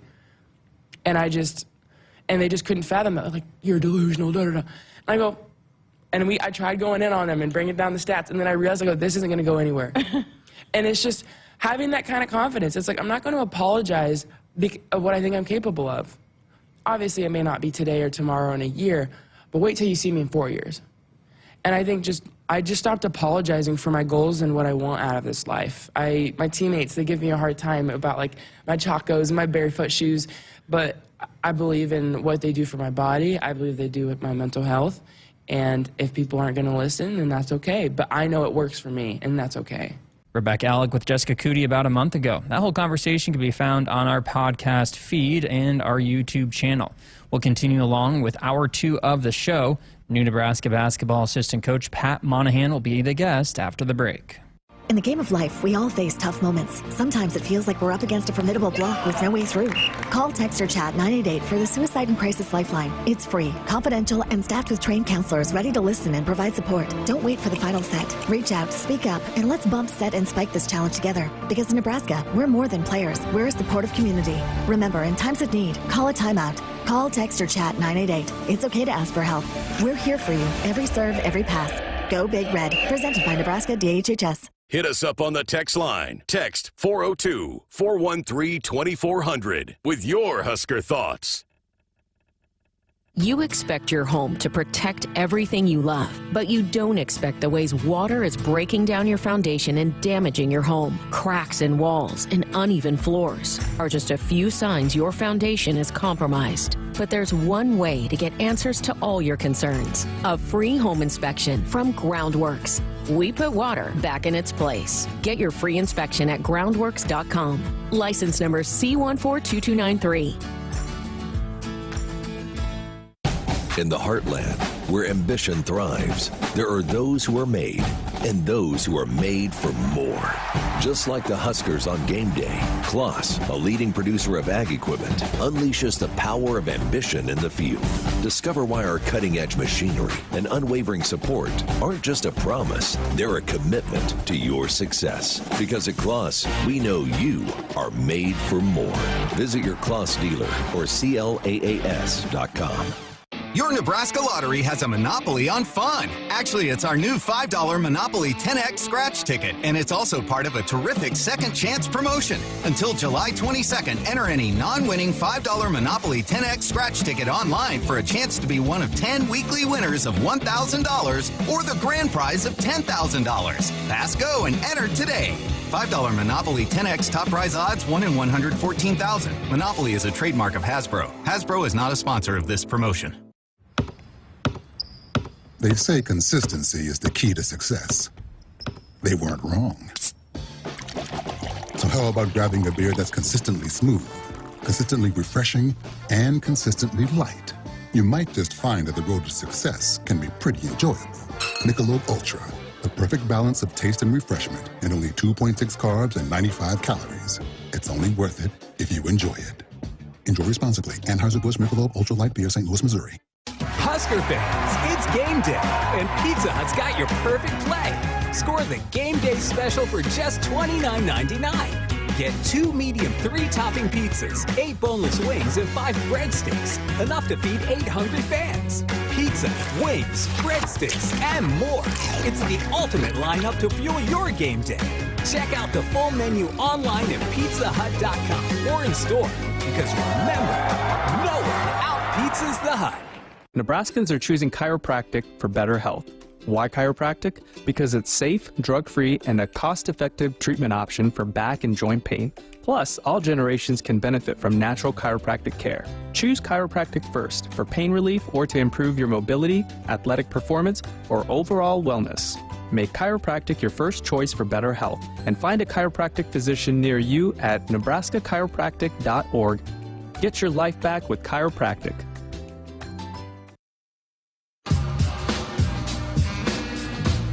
Woodhouse has been a trusted partner in your everyday since 1975. Shop for your next vehicle with the home team at Woodhouse and the official auto dealer of Nebraska Athletics. Josh Hilkeman back with you on Sports Nightly. We're taking a listen back to some of our favorite interviews from the last couple of months. And our next one is from early May, when Jessica chatted with new Nebraska basketball assistant coach Pat Monahan. She started by asking Coach how he was settling in to Lincoln.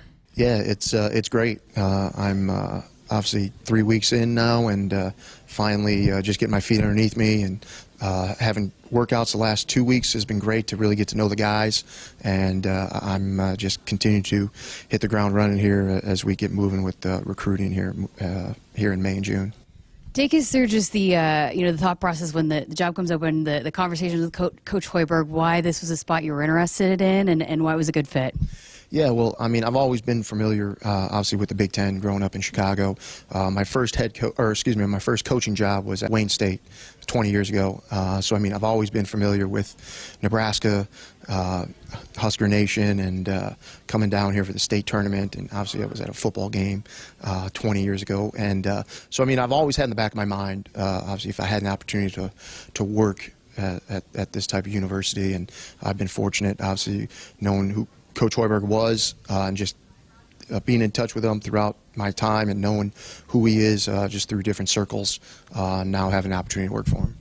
What about just, learning from him? We always hear how much, obviously, he's an offensive genius. How excited are you about that part about, seem like you're a learner, a lifelong learner, but learning from Coach Hoiberg and his perspective? Yeah, no, it's I'm really looking forward to it. The last few years, I've been kind of on the defensive side of the ball. Now, obviously, moving over to the offensive side, helping Coach stay organized on the offensive side, and I'm really excited to learn. I've been hitting obviously the last 3 weeks of just terminology, getting used to our terminology, and kind of how they've played the last couple of years, and continue to expand on that. You said you've been able to work out a little bit with the guys. How have you liked getting to know some of this group and the guys they got coming back? Yeah, no, it's been great. I know we only had 2 weeks of spring workouts here. That's been my number one thing here. Focus has been really to get to know the guys, and I always think sweat equity matters. As I still continue to go through 20 years into the coaching profession, and still get on the floor with the guys and earn their trust that way. And I've done that through the first couple weeks, and hopefully I can continue to do that throughout the year here. Coach called you a relentless recruiter. Where does that come from? Why is that an important part of what you do as an assistant coach? I just think, like, continue to develop relationships. You gotta continue to touch people, communicate with people, and reach out to them, knowing that you care. And I think that's kind of just how I've been throughout my time and stuff. And I think understanding, knowing people who's influenced people with the recruits in their circles, and really getting to know everybody that's touching that recruit. And I just think relationships still matter in the recruiting process, whether you get the kid now or you get them 2 years down the road with the transfer portal opening up. Yeah, how has that changed for you throughout the course of your career with the transfer portal and the impact, how big it is in college basketball now? Yeah, I think just continue to adapt. I mean, you might not be able to get a kid on the front end, but still on the backside in a year or two, like I mentioned, if you continue to stay intact and just follow their career, even if they're not where you're at, when they go in the portal, then you'll have some type of knowledge. Hey, obviously, if that type of communication can circle back to the initial communication, I just feel you have an opportunity to get in there when they're back in the portal. The development part of it, why has that become such a big part of what you do as well? Yeah, I mean, again, it's investing in your players, and I think we're here for the players. I've always thought that, and I'll continue to think that is throughout my entire coaching career. I just think we're here to serve the players. We're here to get them to where they want to be. And I think so many people can sometimes get lost in that, but I still hang my hat on that to this day, and I kind of just, that's how I've gone about my business. I was listening to an interview. You said you weren't the best athlete, but you had to really work at your craft. How much did that play into it too? Just the understanding of what you had to do as a player that now you can carry over into as a coach. Yeah, I mean, obviously I've kind of been the underdog my whole career as a player, and even just, I mean, in the profession. I mean, I started out at the Division II level. I didn't have anybody really in the profession that can help me jumpstart me to get me to a certain level. But the most important thing, I just tried to surround myself with winning. I've been fortunate to be in winning programs, work for multiple successful head coaches, and I've kind of just let that speak for myself as I kind of navigate through it. And here I am 20 years later, back in Nebraska. Yeah, what led you to coaching in the first place? What drew you to the profession? Yeah, I mean, I think just the intrigue to continue to help guys. Obviously, 20 years ago, even 5 years ago, 6 years ago, you didn't think the transfer portal was going to happen and stuff. And I just feel that number one, it's about your players, and those are the most important people in your program, and just continue to help them, because I've had successful coaches that helped me throughout the way when I was a player, and I've always kind of looked at that leading up to my coaching journey. That's awesome. How excited are you just about, the trajectory of this program, where it's headed, the resources here, and just joining what's going here with Coach Hoiberg and the staff? Yeah, no, it's been great. Obviously, coming off 2 20-win seasons since the 90s, I believe, and I mean, there's a lot of momentum. And I know they fell short a little last year, not getting in the tournament, but they bounced back and won the crown. People don't realize that's hard to do, to take 2.5 weeks off, rally the troops and play well for a week and a half in Vegas and win the crown. I mean, that says a lot about where the program is and the type of people that Coach has in his program. And I'm excited to continue the momentum, continue to get the right guys in here. I think we have that. And they did a great job of identifying those types of guys here in the springtime to continue to move this program forward. All right, so you'd mentioned you'd already hit the ground running, but what's your approach to getting into a new program and doing what you need to do here in the early goings of joining this program? Yeah, and I think I've hit the ground running, like I said, starting to recruit 26, 27, trying to get trying to get the ball rolling here in the May recruiting period, in June and July, and I think that's going to be the biggest thing moving forward. I mean, yeah, I think we still have one spot available, roster spot potentially available. I mean, I'm not going to sit there and bring up this kid, this kid, and this kid. I mean, the guys here have done a great job of really identifying guys here right now, and so to do my part and stuff, I'm just going to continue to move forward and see if we can continue to get our name and brand out there here this summer. You mentioned you had gone to a football game. Are you excited about just joining the athletics department and being a part of all the things here? Yeah, no, absolutely. And I know that this is a big-time athletic department with a ton of success and a ton of tradition. And I'm just excited to be a small part of it. I'm really excited to get in the community, know different people, and do whatever I can to help winning. Awesome. Appreciate your time. Welcome to Lincoln. Thank you very much. Pat Monahan with Jessica back in early May. We'll come back and close out the show by listening back to an interview with Sierra Wright from a couple months ago. Stay right there. Nebraskans are choosing chiropractic for better health. Why chiropractic? Because it's safe, drug-free, and a cost-effective treatment option for back and joint pain. Plus, all generations can benefit from natural chiropractic care. Choose chiropractic first for pain relief or to improve your mobility, athletic performance, or overall wellness. Make chiropractic your first choice for better health, and find a chiropractic physician near you at nebraska-chiropractic.org. Get your life back with chiropractic. Hit us up on the text line. Text 402-413-2400 with your Husker thoughts. In the game of life, we all face tough moments. Sometimes it feels like we're up against a formidable defense with no way through. Call a timeout. If you or someone you know is struggling or in crisis, the 988 Suicide and Crisis Lifeline is there. Call, text, or chat 988. It's free, confidential, and staffed with trained counselors ready to listen and provide support. Don't wait for the final whistle. Reach out, speak up, and let's tackle this together. Because in Nebraska, we're more than a team. We're family. Remember, in times of need, call, text, or chat 988. Presented by Nebraska DHHS. Hey Huskers, it's a new day in Nebraska. Manzer Equipment, Mertz Farm Equipment, and West Point Implement of Columbus have teamed up as True Ag and Turf. Coach Rule is bringing innovation and high-performance standards to Husker football, and True Ag is doing the same to your farm with game-changing Fendt equipment. As Big Red establishes power on the field, True Ag and Turf does the same in the field by welcoming Fendt to Nebraska.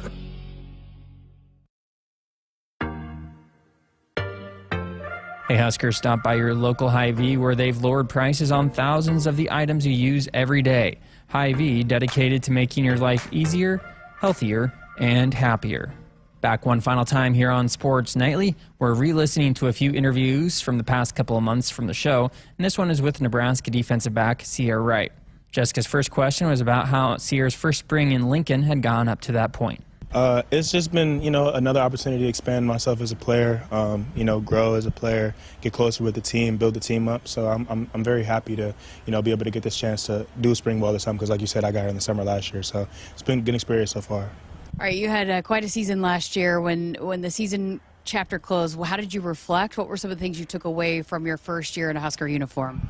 I would say I feel like last season was a great stepping stone for me. I was more productive than I had been at my previous school, and it was a blessing for me to be able to come out here, a great opportunity, and I think that I took advantage of it. And so, like I said, it was a stepping stone. So this year is just an opportunity for me to step up and build upon last year. What were some of the things you're like, okay, I want to improve on this, I need to get better here going into this spring? Some of the things that I would say I wanted to improve on were setting edges in certain plays. There's being in the Big Ten, you're put in a position where you have to be in the run game more often than when I was in the Pac-12. And so I think that was a point that I was kind of lacking on in this most recent season, so I wanted to be intentional about improving upon that.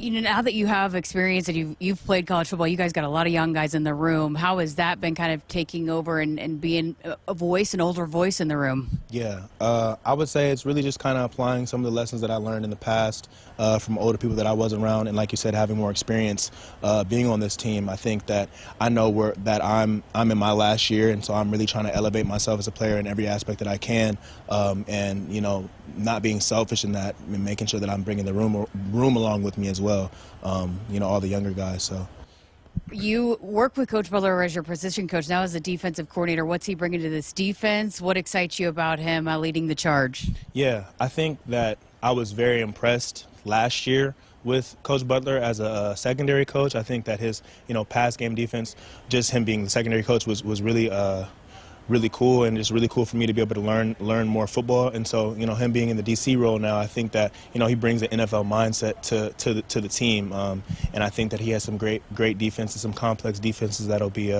very formidable. How has the process been, too, because you have so many new guys up front and then obviously at middle linebacker, just working in everybody when you guys – the defensive backs have played a lot of football together, but when you're working in a lot of different guys, how does that progress throughout spring football? Yeah, I think that's one of the main things, just one, getting reps. I think that's the most important part, just getting reps and kind of getting the feel and chemistry on the field, but also taking the time to speak with each other outside of off of the field, in the film room, watching things together, because, you have to be on the same page. And so when you get to watch film together, it's like I can see the way that somebody else sees it, and I can also tell them the way that I see it so that we can get on the same page. So being able to, knock down those walls of not having chemistry, we've been able to do that this spring so far.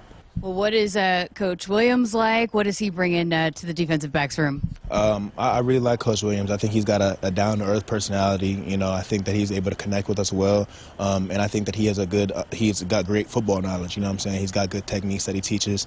I think that's one of my more favorite things about him, that he kind of teaches us, different techniques, and I think that's one of the more important parts of the position. Having the ability to play different types of ways, and so he has multiple things in his toolbox that he's been, teaching the players.